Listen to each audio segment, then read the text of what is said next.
찬송가 300장입니다.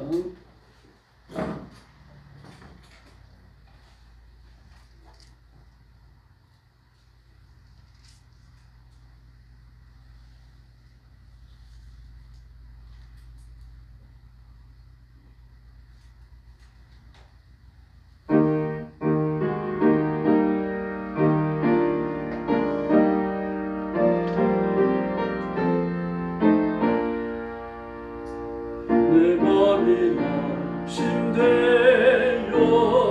근심에 눌릴 때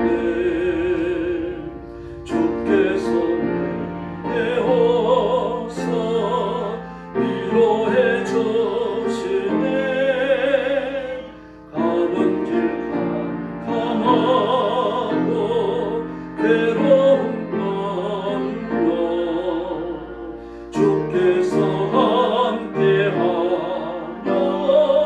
내 짐을 지시네. 그 은혜가 내게 족하네. 그 은혜가 족하네. 이 괴로운 세상 지날 때 그 은혜가 족하네.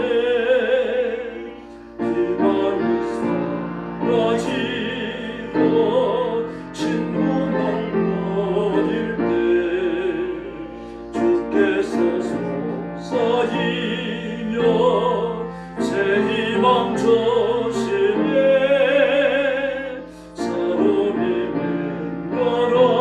맹렬하여 두려워 떨 때에 승리의 왕이 되신 주 음성 들리네. 그 은혜가 내게 족하네. 그 은혜가 족하네. 이 괴로운 세상 지날 때 그 은혜가 족하네. 은밀히 가득 차고 눈물이 오를 때 주 나의 곁에 오사 위로해 주시네. 말라리 닥쳐와서 어려움 당할 때 주님의 능력이라 원수를 이기네. 그 은혜가 내게 족하네. 그 은혜가 족하네. 이 괴로운 세상 지날 때 그 은혜가 족하네. 할렐루야. 301장 부르겠습니다. 지금까지 지내온 것 우리가 하루하루 사는 게 하나님의 은혜인 줄로 믿습니다. 301장입니다.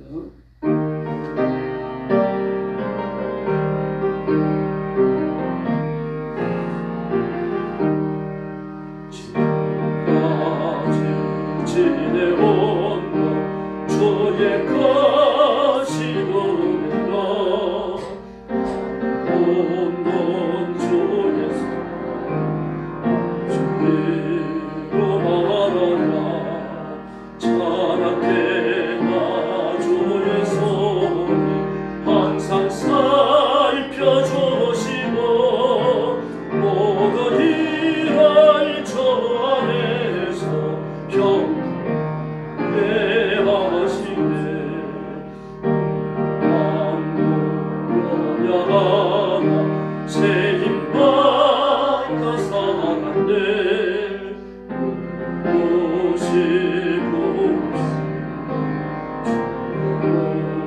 내 족하나 살아없는 고리에나 오만 산길에 맹대 주의 선을 걷게 잡고 참너가리라. 아침에 올라리 날로 나 온진 주께 말고 뭘 잡네 나를 위해 예비하신 모양집에 떠나가 아버지의 품 안에서 역사할리라. 할렐루야. 302장 부르겠습니다. 302장입니다.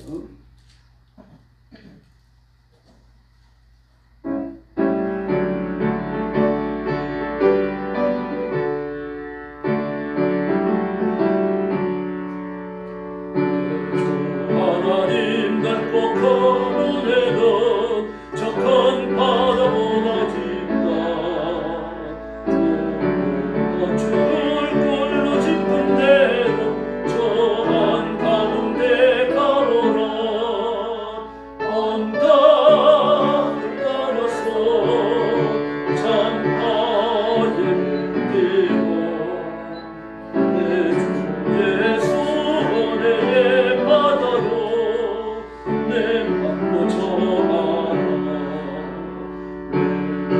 인생은 언제나 거기서 저 큰 바람을 끌고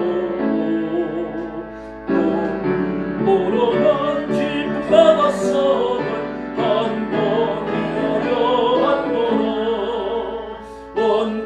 언덕을 따라서 장파에 뛰어 내 주의 손에 바다로 내 맘도 정하라.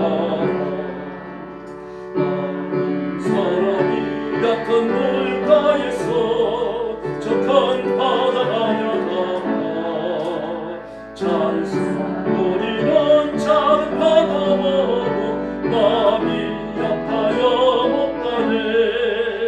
언덕을 떠나서 장파에 뛰어 내 주의 손에 바다로 내 맘도 정하라.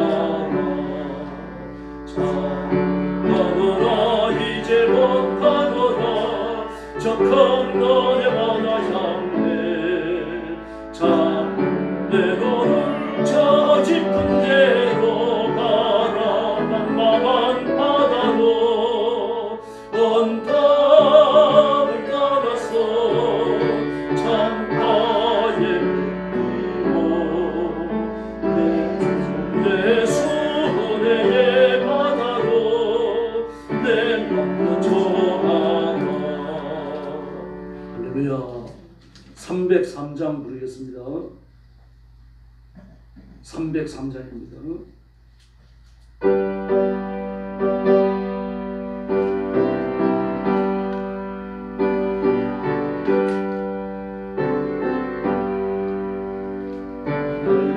위하여 십자가에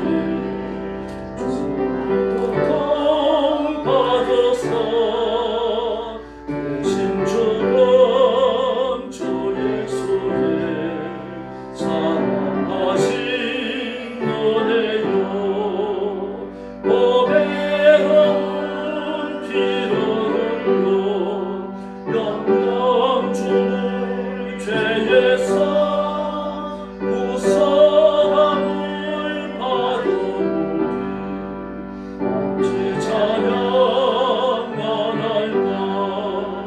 그 주 안에 있는 우리 한량없이 즐겁고 주 성령의 이루어진 마음속에 차도다.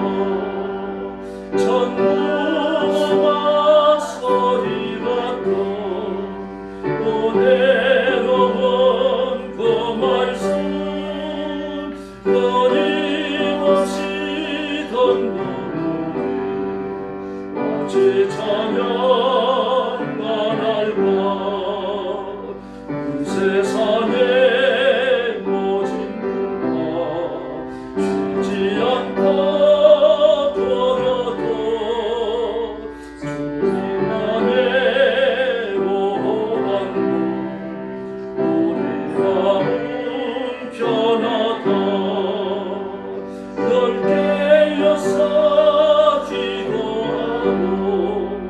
저 천물 바라며 조림만을 기다리니 어제 찬양만 할까.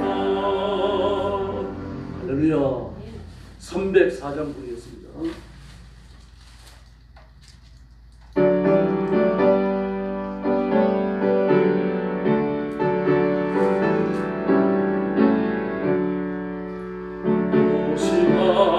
하나님의 사랑 말로 다 형용 못하네. 저 높고 별을 넘어 비난고 맞은다니 죄범한 영혼 구하여 그 아들 보내서 반옥제물 삼으시고 죄 용서하셨네. 하나님 거신 사랑으로 참담다 못하네. 영원히 변치 않는 사랑 성도여 찬양하세. 외로운 시절 지나가고 땅 위에 영화 생활 때 죽이지 않던 영원도 큰 소리에 저으라고 주 믿는 성도들에게 큰 사랑 베푸소. 우리의 죄 사했으니 그리 주라. 하나님 거신 사랑으로 증량도 못하네. 영원히 변치 않는 사랑 성도여 찬양하세. 하늘도 영원히 삼고 땅 있는 곳을 사랑으로 하나님의 사랑 다 이룰 수 없네. 하나님 베푸신 사랑 어찌 닿았을까. 저 하늘 높이 쌓아도 채우지 못하리. 하나님 거신 사랑으로 증량도 못하네. 영원히 변치 않는 사랑 성도여 찬양하세. 할렐루야. 우리 305장 부른 후에 통성 기도하겠습니다. 네, 오늘 밤 우리가 드리는 예배가 하나님이 기뻐 받으시는 산제사 되도록, 또 예배를 드리는 우리가 성결한 제물이 되어 하나님 앞에 연락되도록 기도해 주시고, 설교하는 저를 위해서 기도하시고, 또 여러분 자신도 말씀을 들을 귀를 열어달라고 뜨겁게 부르시고, 교회 부흥을 위해서 기도해 주시고, 세계화 전쟁 때문에 말이 아닌데 전쟁이 빨리 사그라들게 해달라고 은혜를 구해 주시기 바랍니다. 305장 찬송 부르겠습니다.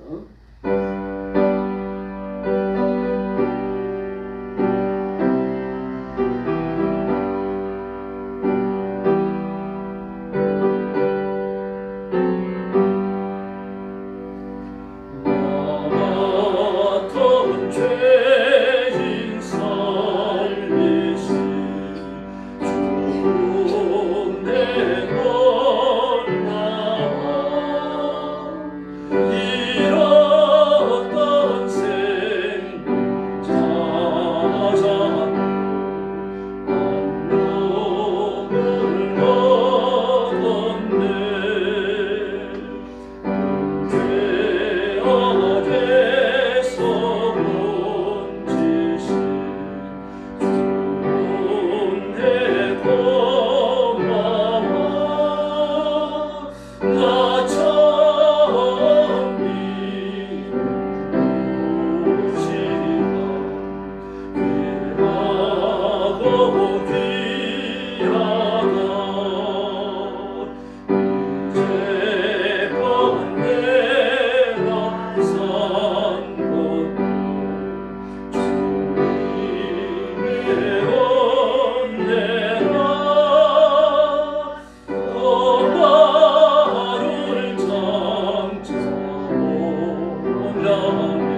자비하신 아버지 감사합니다. 오늘 밤에 저희들의 수요일 기도회로 모입니다. 성령님 능력과 권능으로 임하셔서 저와 성도들의 마음을 뜨겁게 감동해 주시고 하나님이 기뻐 받으시는 산제사드리도록 은혜 베풀어 주시기를 간절히 원하고 기도합니다. 자비하신 하나님 아버지, 우리 아버지 하나님께서 우리의 예배를 기뻐 받으시려고 이전에 권능으로 임재하신 것을 믿습니다. 성도들 마음속에 살아있는 믿음 허락하여 주시고 예배 중에 임하신 사실은 하나님을 뵙는 은혜로운 시간이 되게 하여 주옵시기를 간절히 원합니다. 혹시 주님 앞에 범죄했을지라도 용서해 주시고 저와 성도들 한 심령이 하나님 앞에 바쳐지는 제물처럼 드려지도록 역사해 주시옵소서. 자비하신 하나님, 그래서 예배가 성결하며 거룩하며 하나님 연회의 통로가 되어지며 우리가 하나님 연회를 풍족히 받는 귀한 시간 되게 하여 주시옵소서. 성령님 권능으로 임하여 주시기를 바랍니다. 우리의 몸과 마음을 깨끗게 하시고 우리의 심령을 성결케 하시고 우리의 모든 것을 깨끗이 하여서 하나님께 드려지는 산제사 산예물이 되도록 주께서 역사하여 주시옵소서. 자비하신 하나님 아버지, 오늘 주님 앞에 엎드려서 말씀을 기다립니다. 은혜 베풀어 주시기를 바랍니다. 말씀을 외치는 종에게 주께서 역사하여 주옵시고 아버지의 심정과 말씀을 주시던 성령님의 마음으로 외칠 수 있도록 은혜를 더하여 주옵시기를 원합니다. 하나님의 말씀을 증거하게 설교할 수 있도록 주님 역사하여 주시옵소서. 성도들의 이런 말씀을 들을 귀를 열어주시고 말씀을 아멘으로 받게 하시며 겸손히 받게 하시며 말씀의 믿음을 화합하게 하여 주옵시기를 간절히 원하옵나이다. 믿음으로 받고 믿음으로 행하며 믿음으로 복받고 승리하도록 역사하여 주시옵소서. 전능하신 하나님, 우리 성도들을 기억하시고 성령 충만함을 주시고 믿음의 부유함을 주시기를 바랍니다. 그 삶에 하나님의 권능을 부어주시기를 원하옵나이다. 우리 교회를 주님 앞에 맡깁니다. 부흥하며 번성케 하여 주시옵소서. 우리 교회의 부흥의 문을 열어주시옵소서. 교회를 시험하고 부흥을 시기하는 이 더럽고 악한 마귀를 예수님의 이름으로 명하노니 떠나갈지어다. 성령님 뜨겁게 역사해 주시고 온 교회가 회복의 큰 은혜를 맛보게 하여 주시옵소서. 자비하신 아버지 감사합니다. 오늘 밤에 주의 성령의 인도하심을 받고 이 자리에 와서 엎드렸습니다. 저와 성도들의 마음을 뜨겁게 감동하시고 간절함을 주시고 하나님을 향하는 순전함을 허락하여 주시옵소서. 혹시 범죄하였을지라도 용서해 주시고 성결한 제물, 깨끗한 제물이 되어져서 하나님 앞에 바쳐지는 귀한 시간 되게 하여 주시옵소서. 오늘의 예배를 기뻐 받으시고 저와 사랑하는 성도들에게 하늘 문을 활짝 여시고 복 내려 주시기를 원합니다. 믿음과 말씀의 부요함을 주시옵소서. 세상과 싸워 승리할 능력을 주옵소서. 악한 사단의 권세를 깨뜨리고 악한 영들을 몰아내며 예수님의 이름으로 승리할 수 있도록 복 내려 주시옵소서. 우리 온 성도들에게 하늘 문을 활짝 여시고 하늘의 신령한 복과 땅의 기름진 복을 아낌없이 부어 주시옵소서. 오늘 밤에도 말씀을 나눕니다. 말씀을 들을 귀를 열어 주시옵소서. 말씀을 전하는 저에게 정직한 영을 부어주셔서 하나님의 말씀을 성결하게 아버지의 심정으로 아낌없이 외치는 귀한 시간 되게 하여 주시옵소서. 예수님의 이름으로 간절히 기도 올리옵나이다. 아멘.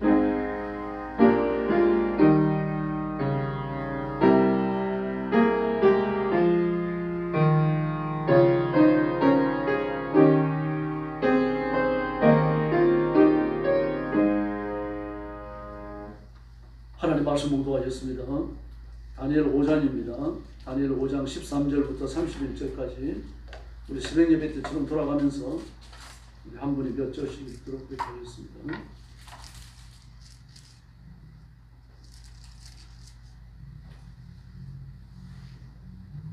네, 1절 말씀부터 13절 말씀부터 제가 먼저 봅니다.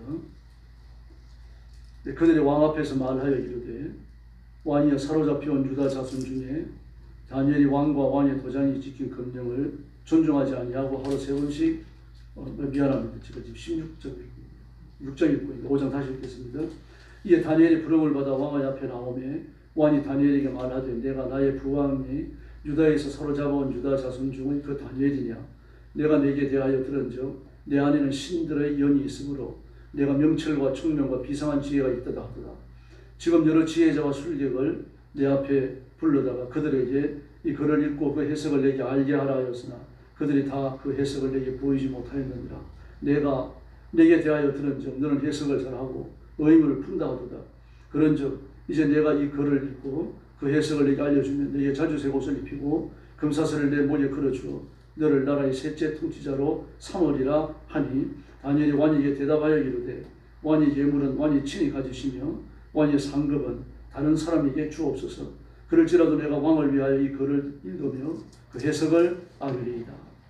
마음이여 지극히 높으신 하나님이 왕이 붙인 누가네살에게 나라와 큰 권세와 영광과 위엄을 주셨고 그에게 큰 권세를 주셨으므로 백성들과 나라들과 언어가 다른 모든 사람들이 그의 앞에서 떨며 두려워하였으며 그는 임의로 죽이며 임의로 살리며 임의로 높이며 임의로 낮추었더니 그가 마음이 높아지며 뜻이 완악하고 교만을 행함으로 그의 왕위가 패한 바 되며 그의 영광을 빼앗기고 사람 중에 쫓겨나서 그의 마음이 들짐승의 마음과 같았고 또 들나귀와 함께 살며 또 소처럼 풀을 먹으며 그의 몸에 하늘 이슬이 젖었으며 지극히 높으신 하나님이 사람 나라를 다스리시며 자기의 뜻대로 누구든지 그 자리에 세우시는 줄을 알기에 이르렀나이다.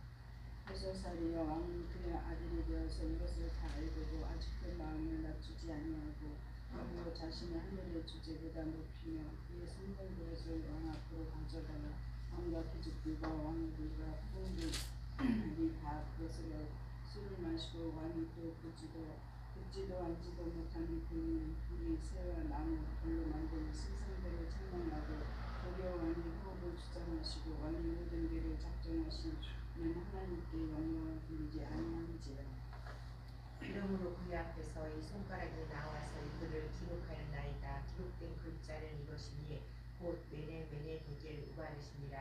그 글을 해석하는 것에 메네는 하나님이 이미 왕의 나라의 시대를 세워서 그것을 끝나게 하셨다 하며 데겔은 왕을 저울에 달아보니 부족함이 보였다 하며 베레스는 왕의 나라가 나뉘어서 메대와 바사 사람에게 준 바 되었다 하니 이에 베시살이 명하여 그들이 다니엘에게 자주색 옷을 입히게 하며 금 사슬을 그의 목에 걸어주고 그를 위하여 조서를 내려 나라의 셋째 통치자로 삼으니라.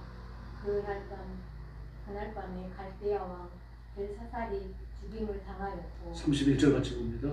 메대 사람 다리오가 나라를 얻었는데 그때의 다리오는 62세였더라. 아멘. 예, 지난 주일 오후 시간에 이어가지고 벨사살을 심판하시는 하나님의 징계에 관해가지고 살펴보겠습니다. 벨사살은 하나님의 신성을 못 어겼고 술 취하고 방탕했습니다. 이게 이번에 처음이었다고 하면 하나님이 이렇게 하지 않으시죠. 지난 주일날 저에게 말씀드렸던 것처럼 오후에 말씀드렸던 것처럼 밀집 하나 그겁니다. 그 범죄 하나님께 대항하는 신성보도 오만함과 교만함이 인계질량을 넘긴 거죠. 그래서 하나님의 심판이 임하는 겁니다. 불신자라고 해서 하나님이 아무 때나 심판의 채찍을 드시는 게 아닙니다. 하나님 스스로 정해놓으신 원리가 있으시고 그 원리에 따라서 사람들을 심판하시는 겁니다. 벨사살은 큰 연회를 열었습니다. 아하수에로 왕 때 127도였으니까요. 번간다고 봐야 되겠죠. 그 도 하나하나가 나라들입니다. 나라를 복속시키고 미국처럼 하나는 주 연방으로 편입시키는 겁니다. 그러므로 그 도 하나, 주 하나를 다스리는 사람들이 지금 왕입니다. 그리고 벨사살은 그 모든 127도, 121국회는 정확하지는 않습니다만 그 아하수에르 때가 아니기 때문에요. 아하수에르 왕의 그 경우에 비춰보자면요. 그 127도, 백수십 개가 되어지는 이런 나라들의 연합체에서 세운 왕이 누굽니까? 황제가 그 벨사살입니다. 교만할 만하죠. 100여 명이 넘는 왕들이 와가지고 무릎을 꿇고 말입니다. 조공을 갖다 바치고 또 세금을 바치고 그러니까요. 그 127도, 백수십 개에서 올라오는 세금이 얼마나 되겠습니까? 무시무시하게 많죠. 그러니까 그 세금만 전담해서 관할하는 총리를 두는 거예요. 그 사람은 다니엘이었습니다. 예, 아직은 다니엘 때까지 가진 않았죠. 그 이전이죠. 아직 3차 느부갓네살의 침략 전쟁이 이루어지지 않았기 때문에요. 그럼 한껏 교만해가지고 교만할 때를 교만하고 온갖 방탕한 짓을 다 저지르고요. 그리고 자기 나라에서 자기한테 월급 받는 그 만조 백관들을 전부 다 불러 모았습니다. 백수십 개 되어지는 각 도에서, 각 주에서, 각 왕들을 전부 다 불러 모았습니다. 올 때 그냥 오겠습니까? 왕비 대동하고 오겠죠. 오는 건 쉽지 않으니까요. 올라간 김에 그 벨사사의 왕비를 만나가지고 뭔가 좀 하려고 하지 않았겠습니까? 그 먼지를 오면서 그냥 오겠습니까? 탈 것이 필요하죠. 밥하는 사람 필요하죠. 옷 준비하는 사람 필요하죠. 오다가 잠을 자면은 전체 여관이나 있겠습니까? 뭐 보잘 것 없는 거죠. 왕이 잠잘 수 있는 여관이 그 집안이 어디 있었겠습니까? 그 왕이 잠잘 수 있는 아주 좋은 천막을 가지고 다닐 수밖에 없습니다. 왕이 아니라 특별한 의자가 준비되어 있고요. 뭐 이런 것들을 전부 다 준비해야 되니까 그걸 호위하는 병사가 또 필요할 거고요. 그럼 왕 하나가 움직이는데 적게는 수십에서 수백 명의 군사가 움직일 수밖에 없습니다. 그 대동하는 세력이 얼마나에 따라 가지고 그 지휘하는 왕의 위신도 달라지게 되어 있으니까 아마 스스로 경쟁이 됐을 거예요. 이 굉장한 연회가 열리는, 굉장한 집회가 열리고 굉장한 연회가 열리고 온 나라가 떠들썩해지는 거예요. 뭐 그러니까 그런 무리들을 앞에다 놓고서 말입니다. 막 명령을 하고 막 이러는 사람이 별사하니까 말이에요. 말이 커질 대로 커지는 거죠. 그리고 잔치가 무르익었을 때입니다. 술이 취했을 때에 그러니까요. 오만한 말을 하는 겁니다. 그 예루살렘 성전에서 뺏어온 이스라엘 백성들, 이스라엘 노예들의 기맥이 있지 않냐. 그걸 가지고 와라. 거기다 한번 술을 따라 마셔보자. 온갖 방자에서 다 하는 거예요. 이 벨사살이 우상숭배에서 비롯되는 겁니다. 그럼 아버지 느부갓네살이 어떻게 되는지 봤잖아요.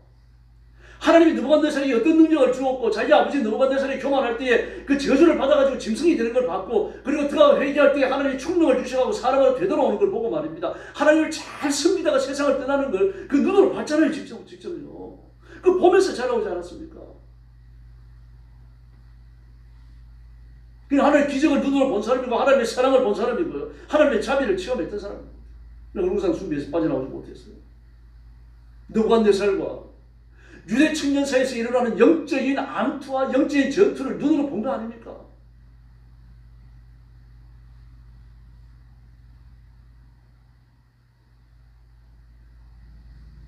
그런데도 불구하고 이 지나친 자기 취향이 빠져 있는 겁니다. 느부갓네살이 그 거대한 신상을 갖다가 두라 평지에 세우고 거대한 신상에 대한 환상을 봤을 때 그걸 몰랐어요. 꿈 내용조차 잊어버린 거 아닙니까? 근데 다니엘이라는 그 사람이 와가지고 꿈을 알아맞히고 그리고 꿈 해석까지 해주니까요. 그리고 해석되어진 꿈을 쫓아가고 말입니다. 두라 평지에 아주 거대한 신상을 만들어 세우고요. 그리고 온 백성을 절하게 하고 이 일 때문에 생겨지는 놀라운 기적들에 대해서 알고 있지 않습니까? 다니엘 세 친구가 풀무불에 던져지는 것도 알고 있고.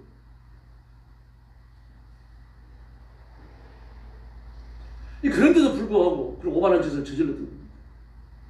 그리고 오늘 우리가 알고 있는 대로 지난주에 살펴본 대로 말입니다. 손 하나가 나타나가지고 손가락 하나인지 뭐 손 하나인지 모르겠습니다. 어쨌든 손가락이라고 단수로 되어 있어 오늘 또 본문에 보면요. 이 나타나가지고 벽에다 글을 쓰는 겁니다. 뭐 나타나가지고 벽에다 글을 썼다는 게 신기하긴 하지만 그 온 연회를 즐기기 위해서 온 사람들이 공포에 떨어야 할 정도로 그런 분위기가 생기게 돼요. 그러면 하나님의 특별한 간섭이 있었다는 이야기예요. 온갖 오만한 사람들 술이 취해갖고 말입니다. 한껏 막 취연이 올라갖고 말입니다. 오만하고 방자하고 말입니다. 온갖 쾌락의 작품들을 꾸고 있는 그럴 때 아닙니까? 근데 벽에 그 회벽에 손이 나타나가지고 글씨 없었다 그래가지고 그 모여있는 사람들이 전부 다 공포의 동안에 빠진 이유가 뭡니까? 전부 다 공포의 동안에 빠졌어요. 막 넙죽다리가 흔들리고 말입니다. 막 무릎이 서로 붓고 말이죠. 오금이 지나가지고 제대로 못 쓰는 사람 많았을 거예요. 하나님께서 말입니다. 강력한 공포를 보내신 겁니다. 그래가지고 지혜자들을 불러 모읍니다. 벨사 사람들이 월급 받는 지혜자 다 불러 모았지만 아무도 글씨조차 못 읽는 거예요. 이 땅이 글씨가 아니니까 못 읽는 거죠. 당연히. 세상이 글씨가 아니니까 못 읽습니다. 근데 그때 태호가 뭐라 그럽니까? 느부갓네살의 부인이죠. 느부갓네살의 부인 태호가 이때가 다니엘을 이야기하는 겁니다. 그 다니엘을 불러왔습니다. 다니엘이 들어와서 보니까 난리가 아닙니다. 공포에 질려가고 꼼짝을 못하는 거예요. 근데 벽에 글씨를 보는 그 순간 읽을 수 있고 깨달을 수 있는 겁니다. 하나님이 신비한 지혜, 신령한 지성을 열어주신 줄로 믿습니다.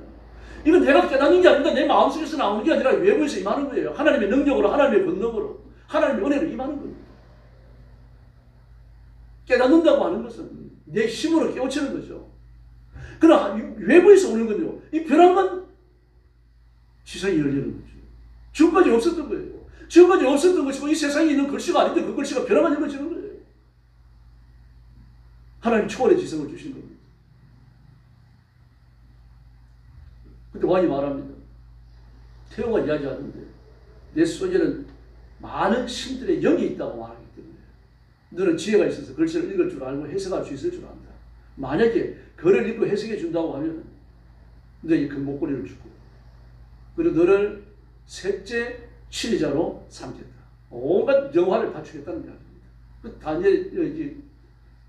다니엘이 굉장히 지혜롭습니다. 뭐라고 말합니까?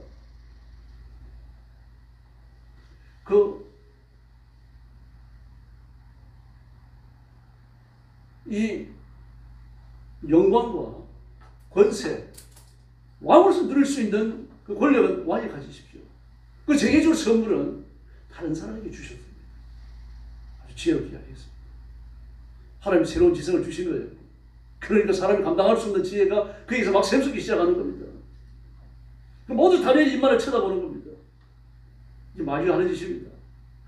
이 벨사살이 이렇게 오만해진 건요, 하나님의 성전 기명을 갖다가 술을 마시려고 하는 건 말입니다. 이게 벨사살이 머리에서 나오는 게 아닙니다. 마귀가 그럼 오만한 생각을 넣어주는 겁니다. 지금. 그러니까 벨사살도 마귀로부터 타락한 지혜를 받고 있고요, 다니엘은 하나님으로부터 신령한 지혜, 살아있는 지혜를 받고 있는 겁니다. 한쪽은 죽이는 지혜고 한쪽은 살리는 지혜예요. 죽이는 사망의 지혜가 이기겠습니까? 생명의 지혜가 이기겠습니까? 말할 것도 없는 거 아닙니까? 생명이 하나님은 만왕의 왕이시고 만주의 주이신 줄로 믿습니다. 이렇게 마귀는 자연인뿐만 아니라 성도의 지성도 어둡게 만들어요. 병을 문이라고 밀고 나가면 그것들 도리가 없어요. 그리고 고집이 센 사람들이 있습니다. 그 마귀가 그 지성을 어둡게 만든 거죠. 분별력이 사라지게 만든 겁니다. 자기가 저지른 일이지만 스스로 책임질 수 없는 상황까지 왔잖아요. 그 마침내 파멸에 떨어지고 암살당해 죽잖아요. 이 마귀가 하는 짓입니다. 마귀는 사람에게 여러분 절대로 좋은 일이 일어나게 하지 않습니다. 전부 망하는 길을 걸어가는 거죠. 그 전부 다 다니엘만 쳐다보는 겁니다. 이제 하나님의 심판이 선고되기 시작합니다. 다니엘은요, 그 행위를요, 한치의 벨사살의 행위를 한치의 주저함도 없이 말입니다. 낱낱이 지적을 해버립니다. 하나님을 대신하지 말라는 건데 망설일 거 없는 거죠. 지금 다니엘은 하나님 한 번만 두려워하는 겁니다. 벨사살을 두려워하지 않아요. 느부갓네살도 두려워하지 않았는데요. 그래서 그는 다른 우상 숭배자들과 자신을 같이 취급하는 것이 싫었어요. 전부 사용합니다. 다른 우상 숭배자가 글씨를 읽고 해석을 할 때 주겠다고 한 이것을 나에게 주겠다고 하는 걸 사용하는 겁니다. 하나님의 지혜를 두고 마귀의 지혜와 비교해서는 안 됩니다. 하나님의 지혜 초월의 지혜입니다. 필요 없다는 얘기입니다. 하나님이 나를 쓰셨기 때문에 나는 하나님께로부터 받는 것을 충분하다. 왕이 주는 것 나한테 필요하지 않다. 이 표현을 완곡하게 하는 겁니다. 그래서 하나님의 지혜, 하나님의 능력으로 하는 것 때문에 돈으로 따진다든지 세수의 것을 측량할 수 없는 거죠. 그리고 부왕과 느부갓네살을 비교합니다. 부왕 느부갓네살과 벨사살을 비교합니다. 느부갓네살은 벨사살 당시보다 더 큰 왕이 아니었는데 이 벨사살은 알렉산더에 비교할 수 있는 이렇게 강력한 통치자의 정복자입니다. 그는 부와 영화와 권력을 하늘에 닿도록 끝없이 누렸는데 하나님이 주신 거다. 당신 부왕도 이걸 알고 있다. 이 말은 무슨 말입니까? 당신이 그 부왕 느부갓네살을 보고서 그걸 눈으로 봤고 귀로 들었고 어떻게 되는지 다 알고 있지 않느냐. 그런데도 불구하고 교만할 때 징계를 받아.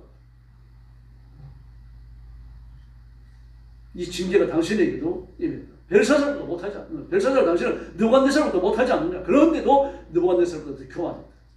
창조주 하나님의 능력을 보고도 하나님을 불신하고 거부하고 조롱했기 때문에 하나님이 징계의 채찍을 드신다고 분명히 말을 합니다.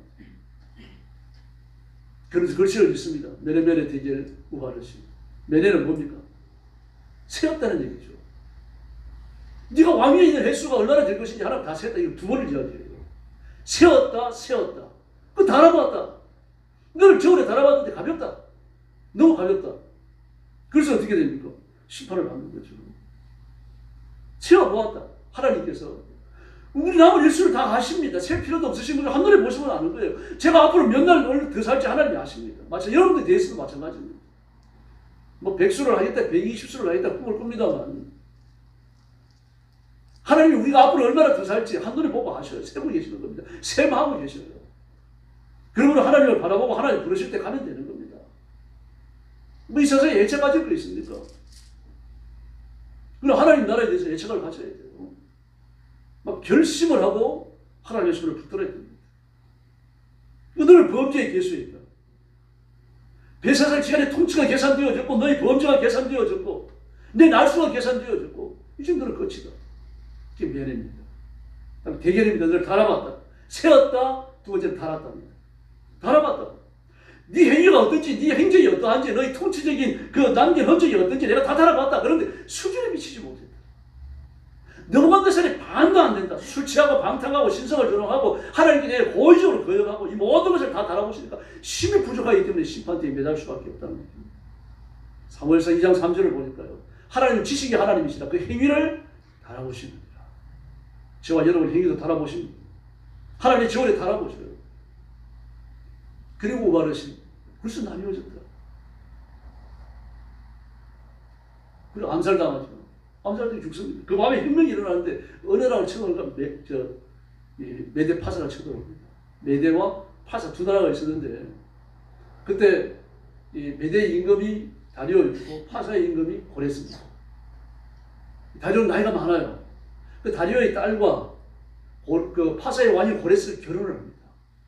정작 결혼이죠. 그래야 두 나라를 하나로 합쳐요. 그래서 먼저 다리오가 왕이 되어지고 그 다음에 고레스가 왕이 되어지는데 고레스가 왕이 되어지는 기념으로 이스라엘을 풀어줍니다. 그 두 나라가 합쳐하고 힘이 세졌잖아요. 힘이 세졌는데 그 힘이 세졌다 그래갖고 이 바벨론과 비교할 수 있습니까? 바벨론과 비교할 수 없어요, 여러분. 뭐 메대 파사 그래봐야 이 바벨론을 다스리는 그 나라의 한 주밖에 안 되는 겁니다. 주 두 개가 합친 것 합쳐진 거예요. 주 두 개가 합쳐졌다 그래가지고 이 바벨론을 무너뜨릴 수 있습니까? 무너뜨렸습니다. 여러 번 말씀드렸습니다만 고대 전투는요. 전체 나라가 싸우는 게 아니라 두 병력이 싸워가지고 그 싸우는 국가의 수도가 무너지고 왕이 항복하면 그걸 끝나는 거예요. 암살대가 들어가지고 왕을 죽이고 목을 끌어 들고 나오면 그거 정복된 겁니다. 죽은 거예요. 진 겁니다. 근데 그런 게 일어난 겁니다. 왕을 죽이고 도성이 함락되고 나니까 그 메대 파서 쪼가는 가미가 두 주밖에 안 돼요. 주가 두 개밖에 안 된단 말입니다. 이 신약이 나오는 분봉왕 정도밖에 안 되는 사람들이에요. 그 두 개가 합쳐졌다 그래봐야 얼마나 강하겠습니까? 성결함이 떨어집니다. 그리고 메대 파사로 그러다가 아주 페르시아로 바꿉니다. 파사라고. 고레스가 왕이 되면서 메대를 쳐내고 이름을 쳐내고 파사 그때부터 페르시아가 됩니다. 이게 통치받던 나라들이 이렇게 왕을 잃고 하나님의 심판 앞에 떨어지고 그 역사의 주인이 또 바뀌어요. 그러니까 진짜 역사의 주인은 하나님이시죠. 지금까지 나타났던 강력한 통치자를 보면 아수르가 있었죠. 또 바벨론이 있죠. 느부갓네살. 그리고 페르시아의 고레스가 있죠. 그리고 헬라의 알렉산더가 나타납니다. 또 로마의 안티오코스가 그 뒤를 잇죠. 이런 식으로 역사의 그 줄을 이끌어가는 역사의 주인으로 살아가는 사람이 지속적으로 탄생합니다. 이 하나님의 섭리입니다. 벨사살은 오만했습니다. 느부갓네살보다 더 오만했죠. 하나님의 기명들을 술로 마십니다. 이거 뭘 말합니까? 이미 자기가 하나님의 거룩성, 하나님의 전능하심을 체험했잖아요. 그 부왕이 느부갓네살을 바라보면서 말입니다. 느부갓네살 수종 들고 통치에 대해서 배우고 왕자 노릇을 하고 다음에 왕위를 이어갈 사람으로 국가를 이끌어갈 주인으로서 말입니다. 그 공부를 해왔잖아요. 그런데도 불구하고 하나님께 대한 오만을 버리지 못했던 겁니다. 그 부왕이었던 느부갓네살에 의해가지고 다니엘은 탁월하다는 사람이 다니엘은 아주 탁월한 사람이라고 하는 것이 입증됐잖아요. 그때 그걸 쓰지 않았어요. 회사다. 쳐냈습니다. 제 생각입니다. 두려워서 그러지 않았을까 싶습니다. 아주 뛰어났기 때문에. 너무 뛰어났기 때문에. 팽창하고 있는 하나님을 섬기는 종교가 팽창하고 있으니까 팽창하는 여호와 종교, 하나님을 섬기는 이 종교 이걸 아마 좀 단속하기 위해 가지고 다니엘을 채용하지 않았을 수도 있습니다. 자기들 섬겨온 약한 영, 벨, 이 더러운 우상, 이 우상의 우월성을 입증하려고 하는 의도에서 그랬겠죠. 이처럼 오만함의 뿌리는요, 자신에 대한 주관적 신뢰의 뿌리를 두고 있습니다. 마귀를 부추깁니다. 누구의 말을 안 듣습니다. 하나님의 영으로 충만함을 입었고 하나님의 지혜를 받고 있고 새로워진 지성을 갖고 있는 다니엘을 곁에 안 두고 싶어 합니다. 영적인 충돌이 일어난 걸 아마 벨사살은 느낄 겁니다. 악한 영, 우상의 지혜를 받는 사람과 마귀의 지혜를 받는 사람과 하나님의 지혜를 받는 다니엘은 같을 수가 없죠.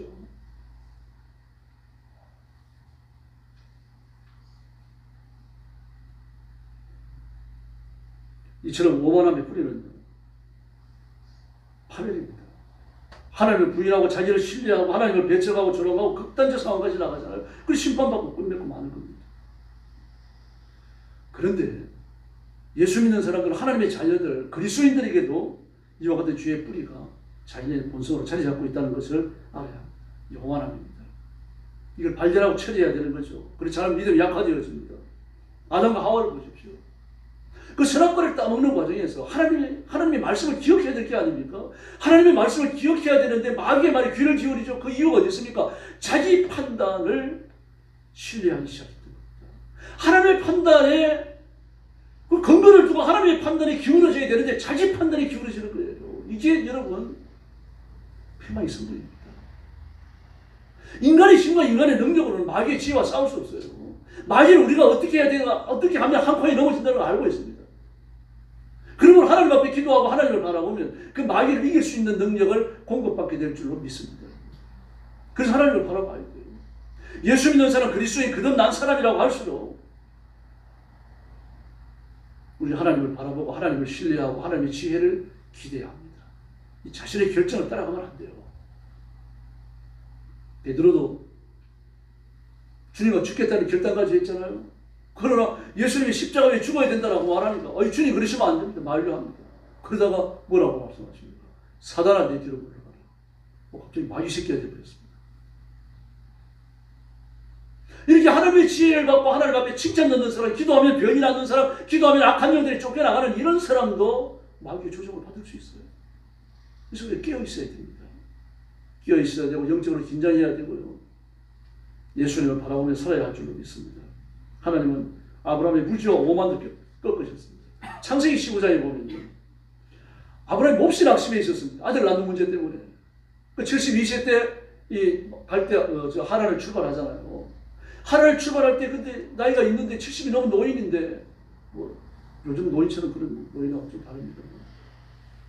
그리고 하나님이 아들을 주겠다고 약속하시잖아요. 아브라함이 언제 아들을 달라고 그랬습니까? 하나님 먼저 만나셔갖고 내가 너한테 아들을 주겠다고 약속하셨죠. 그리고 나서 이 창세기 12장인데 15장까지 흘러오면서 15장이 오게 되어지면 이미 가나안에서 틀을 잡고 그 가나안 원주민 중에서 강력한 세력을 형성하고 있는 에스골의 가문과요. 상당히 유대가 깊고 잘 지내고 있습니다. 그들이 아브라함을 뭐라고 불러줍니까? 하나님의 방백이라고 불러줘요. 인정받은 사람입니다. 그랬음에도 불구하고 창세기 15장에 보니까 몹시 불안해 있어요. 그 사람이 그 밤에 나타났습니다. 그랬더니 대뜸하는 말이 뭡니까? 하나님, 엘리에셀이나 제 양자가 좀 되도록 허락해 주십시오. 그렇게 나오고. 그랬더니 하나님 그 15장에 보면 15장 전체가 아브라함을 설득하는 과정이에요. 그게 아니라 내가 너한테 아들을 준다. 그리고 앞으로 430년 후에 애굽에서 너희가 나와서 가나안으로 들어온다. 나중에 일어날 일까지 다 보여주시는 겁니다. 그 아브라함의 핏줄을 통해서 전부 다 일어날 것이고 역사에서 성취될 것이거든요. 아브라함의 핏줄들을 통해 갖고요. 아브라함의 후손들을 통해 갖고. 그러므로 엘리에셀이 아니다. 네 몸에서 태어난 자가. 이게 네 몸에서 태어난 아들이야말로 언약의 아들이다. 내가 준령한 아들이다. 요걸 아브라함이 믿게 하기 위해 갖고요. 앞으로 일어나게 되어질 수백 년 후의 일까지 아브라함이 말씀하시는 겁니다. 하나님 이런 분입니다. 못 알아들으니까 그 아브라함이 알아듣도록 하기 위해 가지고 아브라함을 설득하시기 위해 갖고요. 그렇게 많은 말씀을 하셔요. 여러분 이 성경 전체가 우리를 설득하시는 말씀이에요. 그러므로 말씀을 읽고 말씀하기 불복하면 그게 죄 어른 사람입니다. 성경을 그래서 읽어야 돼요. 정말 결심하고 읽어야 됩니다. 그래서 창세기 16장에 보니까 아브라함이 그 의식을, 그 약속을 잊어버립니다. 더불어 창세기 15장 마지막 부분에 보면요. 아브라함과 하나님이 계약의식을 행하잖아요. 해가 져서 어두울 때 큰 화로가 있습니다. 그리고 탄 횃불이 화로 위에 있는 쪼개진 고지 사이로 지나가요. 이건 건동 사람들의 중요한 언약의식입니다. 가령 두 사람이 집을 사고 팝니다. 아니면 또 자식들끼리 혼인을 시키자고 약속을 합니다. 그 약속의 마무리 단계가 뭡니까? 고기를 쪼개어 놓고 쪼개어진 고지 사이를 지나가는 거예요. 양이 됐든 염소가 됐든 소가 됐든 지나가요. 어쨌든 두 쪽을 나누고 그 사이를 같이 지나가는 겁니다. 그 지나가는 이유가 뭡니까? 만약에 우리 중에 언약을 어기는 사람이 있다고 하면, 지키지 않는 사람이 있다고 하면 신이 우리를 이렇게 쪼갤 것이다. 여러분 저주의식이에요. 하나님께서 아브라함을 설득하시는 마지막 단계로 그 의식을 행하시는 겁니다. 이렇게까지 하나님 자신을 낮추셔요. 아브라함을 얻기 위해서요. 근데 16장에 보면 뭘 어떻게 되어 있습니까? 하나님 16장 1절에서 아브라함이 막 나무래십니다. 아브라함아. 그러면서 막 아브라함이 야단을 치죠. 그때 아브라함이 왜 그렇게 되어 있었습니까? 개혁의식을 파기하고 이스마엘을 낳았기 때문에 15장과 16장 사이에서 그 일을 했어요. 아브라함이. 그래서 그걸 야단을 치는 거예요. 너는 내 앞에 행하여 완전하라. 야단치는 말씀이에요. 이 말씀이요. 너는 내 앞에 행하여 완전하라. 뭐 야단을 치십니다. 내가 15장에 나타나가지고 그렇게까지 너한테 언약을 주고 언약을 해석해주고 앞으로 일어날 일까지 설명해주고 미래까지 몇 년으로 미래까지 보여줬는데 이 일들이 내 핏줄 내 후손을 통해서 된다고 내가 누누이 일렀는데 너는 또 후처를 통해가지고 다른 아이를 낳았느냐? 안 그러십니다. 이 아브라함이 오만을 끄는 겁니다. 지금 아브라함은 하갈을 취해갖고 이스마엘을 낳기 전에 하나님의 언약이 이렇게 이루어지는가 한번 고민했어야 돼요. 기도했어야 됩니다. 하나님의 의도를 물었어야 돼요. 지금 하갈을 얻어가지고 내가 이스마엘을 낳는다. 이건 누구의 의사입니까? 자기 아내의 의사잖아요. 자기 아내의 의사가 나오니까 또 덜썩 받아들입니다. 자기의 결정을 삼아버려요. 아내의 결정을 내 결정으로 삼아버리는 겁니다. 아내가 결정을 했든 뭐가 됐든지 간에 하나님의 결정을 따라야 될 거 아닙니까? 하나님 분명히 말씀하셨죠. 창세기 15장에서 네 몸에서 태어나는 자가 바로 네 후사다. 그 말씀을 믿어야죠. 100살이 됐든 200살이 됐든지. 나이를 먹어가지고 자식은 없죠. 아내는 막 하갈을 들여보내면서 아들 하나 낳으라고 막 등살을 치겠죠. 다 잊어버려야 돼요. 이 체험이 있어 놓으니까 아브라함 이삭을 바칠 때 아내하고 상황이 안 하잖아요. 그냥 밤에 가버립니다.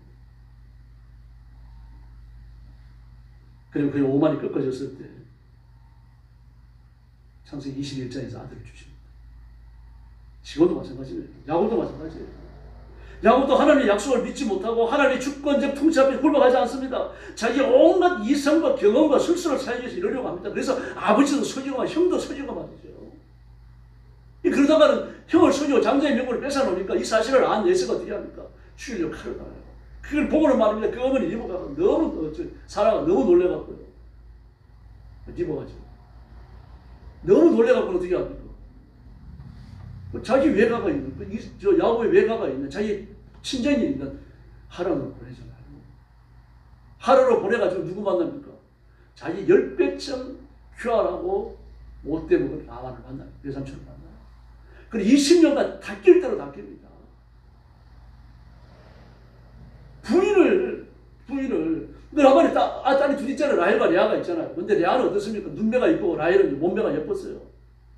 그 몸매가 예쁜 라헬과 결혼하기로 약속을 하고 혼인식을 올리고 첫날밤을 보내고 이튿날 눈을 떠보니까 누굽니까? 레아입니다. 밤새 신부가 바뀌었죠. 놀래갖고 또 화가 얼마나 났겠습니까? 그렇게 하고 7년간 노역 봉사를 무료로 하겠다고 신부값을 노역으로 하겠다고 약속까지 해버렸잖아요. 그 대뜸들어 따졌죠. 왜 레아입니까? 라헬이 아니고요. 그랬더니 뭐라 그러더라고요. 이 동네 사람들은, 이 도시 사람들은 둘째를 첫째보다 먼저 시집 보내는 법이 없다. 너가 더 7년을 봉사하고 라헬을 가져가라. 그걸 받아들이고 라헬을 사랑했기 때문에. 어떻습니까? 장자의 명분을 뺏으려고 형을 속이고 아버지를 속였는데 자기는 일생에 14년이나 나가버립니다. 돈 한 번 받지 못하고. 더구나 14년이 지나간 다음에 품삯을 받으려고 외삼촌과 약속을 했는데 그 약속을 라반이 몇 번이나 바꿉니까? 10번을 변형했다 그래서 10번. 히브리적 사고에서 10번은요. 숫자로 세어갖고 10번이 아닙니다. 무리수를 말합니다. 10, 100, 1000, 만만 이거 무리수예요. 딱 세어갖고 10번이 아닙니다. 더 많이 변형했다는 거예요. 20년간 닦일 대로 닦였죠. 자기는 두 사람을 속였어요. 그런데 그는 평생을 속습니다. 평생을. 뭐 그래도 하나님의 뜻을 이루고 그런 야곱을 통해서 하나님께서 또 하나님의 구원 사역을 이루어 가시잖아요. 그리고 창세기 12장에 보면 야복 강가에서 야곱이 비로소 꺾어집니다. 하나님 야복 나루터에서 야곱을 꺾어버렸어요. 막 그 밤에 하나님이 인간의 모습을 하고 나타나지 않고 야곱과 실험을 합니다. 실험을 하는데 막 하나님 축복해 주십시오. 축복 안 해주시면 안 됩니다. 그래서 막 바짓가랑이 붙잡고 늘어지는데 새벽이 돼가고 하나님이 가셔야 되는데 계속 바짓가랑이 붙잡는 겁니다. 그래가지고 환도를 쳐버립니다. 넓적다리 뼈를. 그 넓적다리 뼈가 부러져 버려요. 그래도 안 놓습니다. 그때 뭐라고 말합니까? 이 이름이 뭐냐? 야곱입니다. 야곱이 무슨 뜻이죠? 발 뒤꿈치를 붙잡았다. 사기꾼입니다. 도둑놈입니다. 그런 뜻이에요. 비로소 야곱이 자기가 누구인지를 하나님 앞에 고백하는 겁니다. 일생에 걸쳐가지고 처음 고백하는 겁니다. 자신에 대해 갖고 죄를 고백하는 거예요. 지금 회개하는 겁니다. 그럴 때는 어떻게 합니까? 이제 야곱이 아니다. 이스라엘이다. 하나님과 싸우지 않다. 그리고 축복해 주셨더라고요. 거기에서 야곱이 꺾어집니다. 근데 완전히 꺾어진 것도 아니에요. 그 이후에 야곱의 그 흔적을 보면 알 수 있습니다. 여러분, 우리도 마찬가지입니다. 오만을 꺾어야 합니다. 하나님께서 무한하십니다. 우리가 어떤 마음을 품었는지 다 아셔요. 인간은 아무리 잘난 척해도요, 하나님의 지혜에 결코 미치지 못합니다. 고린도전서 1장 25절을 보니까요, 하나님의 미련한 것이 사람의 지혜보다 낫고 하나님의 약한 것이 사람보다 강하니라. 오만 교만이라고 하는 건 하나님을 멸시하는 겁니다. 자신의 생각을 믿고 하나님의 말씀을 거부하는 거죠. 설계를 귀넘어 듣는 거죠. 이게 오만이에요. 오만은 사단의 부추깁니다. 디모데전서 6장 3절 5절을 보면 나옵니다. 일꾼을 뽑을 때도 교회에 나오는 지 얼마 안 된 사람 일꾼을 뽑지 말라 그러죠. 마귀가 교만하게 부추길 수 있으니까요.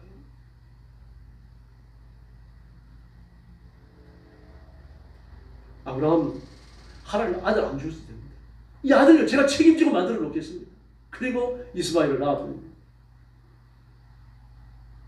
야곱도 마찬가지 아닙니까? 하나님 약속만 보고는 안 됩니다. 내 인생은 내가 책임집니다. 그래서 뭐 그 혼자 거짓말하고 말입니다. 우로 넘어지고 좌로 넘어지고 다 틀리잖아요. 라반에게 20년간 틀립니다.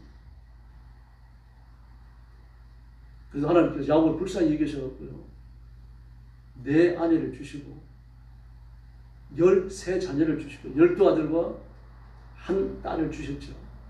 그리고 큰 때를 이룹니다. 그리고 집으로 돌아와 보니까 에서는 어떻게 하고 있습니까? 자기는 장가 가가지고 아들, 딸 그렇게 낳아가지고 오는데 큰 때를 이루고 왔는데 에서는요, 세상에 국가를 건설해 놨습니다. 국가를. 에서가 돈이 큰 사람입니다. 저는 창세기를 읽으면서 막 처음에 그런 궁금함이 많았어요. 왜 이런 에서를 쓰지 않으셨을까? 돈도 크고 말입니다. 지도력도 있고요. 에서는 어떻습니까? 하나님 앞에 굴복하죠. 자기 원하는 대로 합니다. 제발 좀 가난한 여자 중에 아내 얻지 말고 하나님의 뜻을 따라가지고 하나님으로 가갖고 너희 핏줄 중에 아내를 얻으라. 그래도 안 됩니다. 대답은 얘 해놓고 가난한 여자를 데리고. 이게 에서예요. 그래서 야곱은 어떻습니까? 순종하는 흉내라도 냅니다. 순종하는 흉내라도. 더구나 그 라반으로부터 품삯을 10번이나 변역하고 막 인생에서 20년간의 라반에게 틀리면서 말입니다. 고향으로 돌아가야 됩니다. 여기 있다가 말입니다. 거짓골을 못 면하겠거든요. 일생 동안 노부자로 살겠다가 인생이 끝날 것 같으니까 정리하고 집으로 가야 되는데 갈 수가 없는 거죠. 외삼촌과 외삼촌의 아들, 딸들을 시키고 있으니까요. 또 뭐가 있어야 갈 거 아닙니까? 뭐 좀 재산을 이루고 가야죠. 근데 하나님께 야곱을 사랑하시니까 라반의 것을 뺏어가고 야곱이 다 주시잖아요. 특별히 짐승과 관련해서 돈 되는 거거든요. 그 당시에는요. 짐승이 돈이었습니다. 그래서 그 고대 건동 지역에 살던 사람들의 화폐를 보면요, 양 한 마리 값이라고 하는 게 있습니다. 양 한 마리 값. 동전 하나가 양 한 마리 값. 이렇게 그 양이 돈으로 환산되어지던 그런 때입니다. 화폐처럼. 그때 하나님께서 야곱에게 많은 재산을 주셔서 돌아오게 만들어요. 여러분, 하나님이 사랑하시고 하나님 편에 서 있으면 우리가 좀 실수해도 하나님께서는 다시 일어날 수 있도록 기회를 주셔요. 그리고 하나님 우리를 빈손으로 살아가게 하지 않으십니다. 하나님이 넘치는 은혜로 우리를 채우실 줄 믿습니다. 이걸 몰랐던 거죠. 느부갓네살은 그걸 이제 깨닫는 거죠. 깨닫고 나서 죽잖아요. 또 이 벨사스는 하나님의 거룩성을 조롱한 겁니다. 성전의 기명을 가장 거룩한 것을 가장 더러운 곳에 썼어요. 당시의 왕은 신의 현현입니다. 신이 인간의 몸으로 태어난 게 왕이고 왕이 죽으면 신으로 돌아가는 겁니다. 그러므로 왕이 주도하는 잔치는요, 마귀와 악한 영들과 그리고 우상을 숭배하는 자리예요. 왕이 신으로 떠받들리시는 자리라는 거 아닙니다. 그 자리에 뭘 사용합니까? 성전 기명을 가져온 거죠. 그 무슨 뜻입니까? 우리 신이 내가 이스라엘의 신을 잊었다 그런 뜻입니다. 그런 뜻이기 때문에 그 기명을 가져다가 다른 좋은 그릇들이 얼마나 많습니까? 그런데 오직 성전 기명만을 원하는 겁니다. 오직 성전 기명만이에요. 하나님 조롱하는 의미가 들립니다. 마귀와 악한 영들과 우상과 함께 먹고 마시고 춤추고 즐기고 그 악한 영들 마귀를 경배하고 숭배하고 이런 자리에 그 하나님의 기념을 사용하는 거예요. 그래서 이 당시에는 거의 대부분의 문화가요, 마귀 숭배, 우상 숭배, 귀신 숭배 이런 것들 허락되어져 있습니다. 정말 궁중에서 열리는 왕의 연회는 말할 것도 없습니다. 여러분, 성전에 등잔이 있습니다. 성전의 등잔은요, 자연이 만든 거죠. 자연, 그런 자연이 아니죠. 원래 솜씨가 있는 자연인데 하나님 특별한 지혜를 주신 거예요. 지혜를 주셔가지고 한 덩어리의 금을 때려가지고 등대를 만들어냅니다. 촛대가 아닙니다. 등대입니다. 그 당시 초는 없었어요. 등대를 만들어냅니다. 그 한 덩어리를 망치로 때려갖고요. 얼마나 정교하겠습니까? 그러나 그게 아무리 아름답다 그러더라고요. 그러더라도 대제사장이라고 할지라도 그 등대를 갖다가 자기 집에서 못 써요. 구별이 됐기 때문입니다. 반드시 성전 안에서만 써야 합니다. 성전 기명은 성전 안에서 쓰는 거죠. 하나님을 섬길 때만 쓰는 겁니다. 이스라엘 백성을 선민이라고 그러죠. 하나님이 구별을 했다는 뜻입니다. 하나님이 구별됐으면 하나님만을 바라보고 하나님만을 믿어야 되는 거죠. 왜 그렇습니까? 나만 믿으라고 하나님이 골라내셨기 때문에요. 딴 사람은 내가 모르겠다. 딴 사람은 내가 모르겠고 너희들은 나만 믿으라. 이게 뭡니까? 출애굽기 20장이잖아요. 나는 너희를 종되었던 집에서 인도하는 여호와다. 너는 남의 다른 신을 섬기지 말라. 모든 백성들이 다 아멘했습니다. 그렇게 하겠습니다. 하나님만 바라보도록, 하나님만 바라보며 살도록, 하나님의 복을 받아 살아가도록 죄를 구별해 내셨으니까 그렇게 하겠습니다. 했어요. 그걸 지켜야 될 거 아닙니까? 우리도 마찬가지입니다. 하나님 우리를 선택하고 부르신 것은 하나님 바라보며 살아가라고 우리를 불러내신 겁니다. 세상에서 구별됐어요. 여러분은 육신의 장막을 떠나면 천국에서 눈을 뜨게 될 줄로 믿습니다. 그래서 부탁드립니다만요. 살아있을 때 자녀들하고 얘기를 해놓으세요.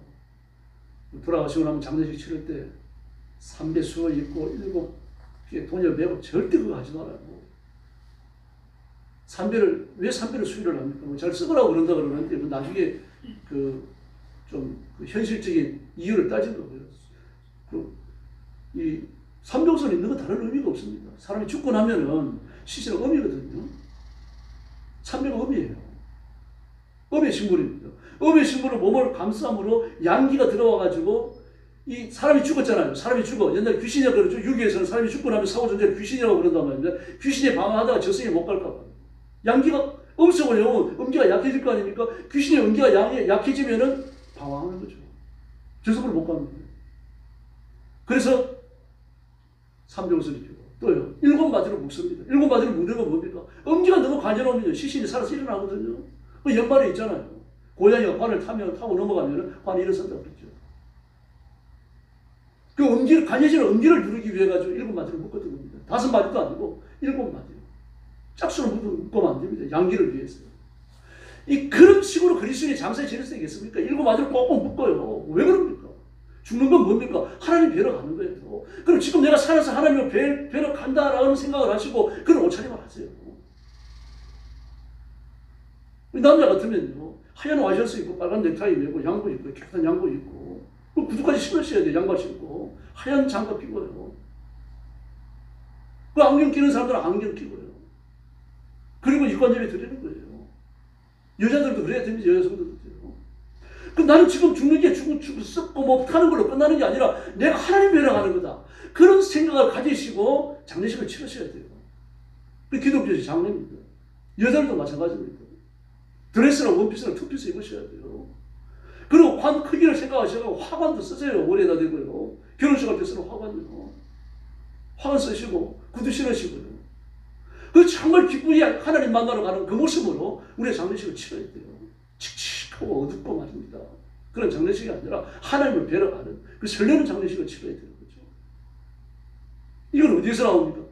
성민의식에서 나오는 겁니다. 나는 구별된 사람이에요. 세상에 유교의식으로 그리스도를 장례식에서 안 되는 겁니다. 나는 유교의식으로 살다가 유교의 예법을 따라 죽는 사람이 아니라 하나님의 뜻을 따라 살다가 하나님의 법대로 세상을 떠나야 할 사람인 줄로 믿습니다. 윤리적인 면에서도 마찬가지입니다. 우리는 죄짓지 않아 되는 이유가 어디 있습니까? 하나님의 백성이기 때문이죠. 선민입니다. 구별됐어요. 하나님 법에 복종하라고 우리를 구별해 놓으신 겁니다. 지금까지 우리 살아오셨는데 앞으로도 그렇게 삽시다. 철저하게 순종하고 복종하고 하나님이 다 책임져 주실 줄로 믿습니다. 앉고 일어서는 것, 먹고 마시는 것, 장래까지 다 책임져 주셔요. 우리가 얼마나 더 살아갈지 날수까지 계산하고 계시는데 그 남은 날수 동안 먹고 마실 것, 입을 것, 잠잘 때 하나님이 계산 안 해놓으셨겠습니까? 아무 염려 마시고 아버지 하나님 바라보시기를 바랍니다. 그리고 믿음 위에 굳게 서시고요. 정말 예수님을 생명처럼 사랑하시고 그렇게 살다가 또 그렇게 세상을 떠나고 하나님 앞에 가서 막 기쁨으로 만나야 될 거 아닙니까? 우리가 천국 갔을 때 불난집에서 도망 나온 사람처럼 그렇게 옷 입고 온 사람이 없으셔야 됩니다. 저기 단장합시다. 그리고 하나님의 복을 받아 형통하게 사시고 창대하게 사시고 하나님 앞에 지혜로운 종으로 쓰임받기를 예수님의 이름으로 축원합니다. 기도하겠습니다. 자비로우신 아버지 하나님 감사합니다. 우리가 이 땅에 살면서 하나님의 영광을 드러내고 구별된 사람으로 선민으로 살아가야 하는데 그렇지 못할 때가 많습니다. 저희들을 용서해 주시고 말 한마디 눈빛 하나 행동 하나 그리고 내가 살아가는 삶의 모든 내용들이 거룩한 흔적으로 충만하게 하여 주시옵소서. 그래서 우리가 점점 예수님을 닮게 하시고 우리가 죽을 때쯤 되어져서는 예수님을 정말 많이 닮은 그런 사람들이 되게 하여 주시옵소서. 예수님의 이름으로 간절히 기도 올리옵나이다. 아멘.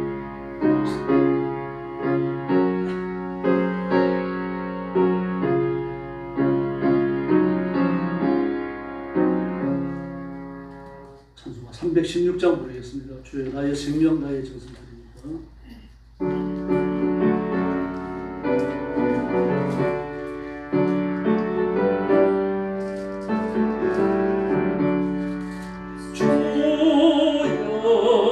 나의 생명 나의 정성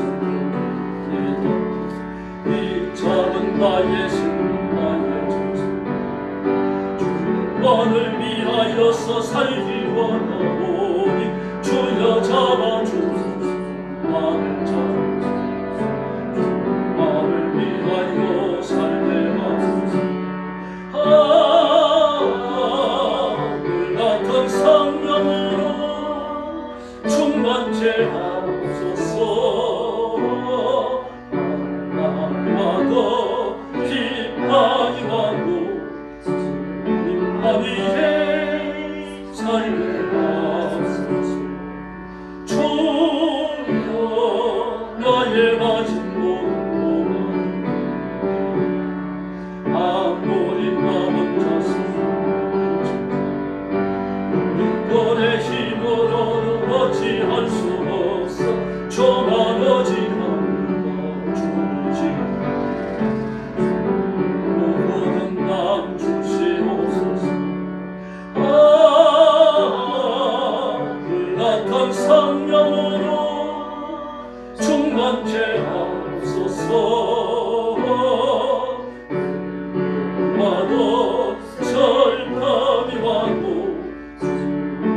위에 살게 하소서 주여 이 몸 바쳐 주옵니다 아무리 어려운데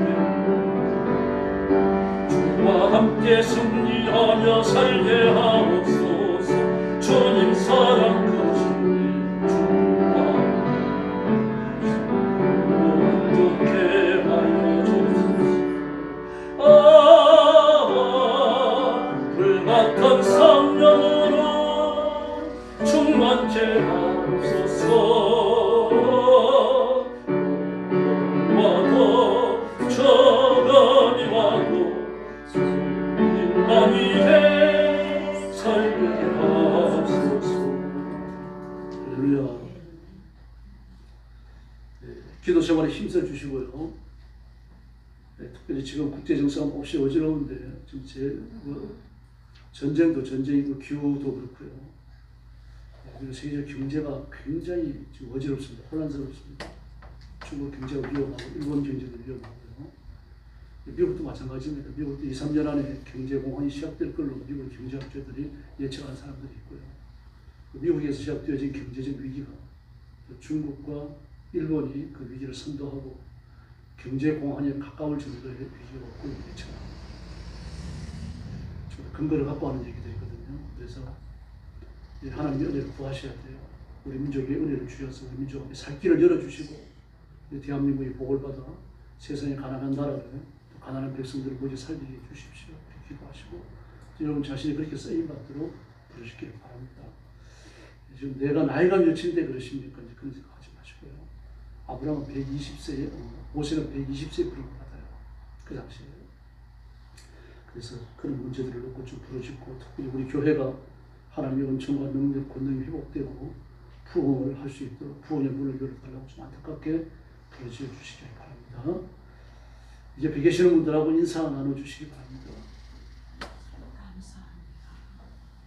한 분도 인사하시죠. 우리 구원자는 예수님입니다. 할렐루야. 머리 숙여서 주님 가르친 기도 드리겠습니다. 하늘에 계신 우리 아버지, 아버지의 이름을 거룩하게 하시며 아버지의 나라가 오게 하시며 아버지의 뜻이 하늘에서와 같이 땅에서도 이루어지게 하소서.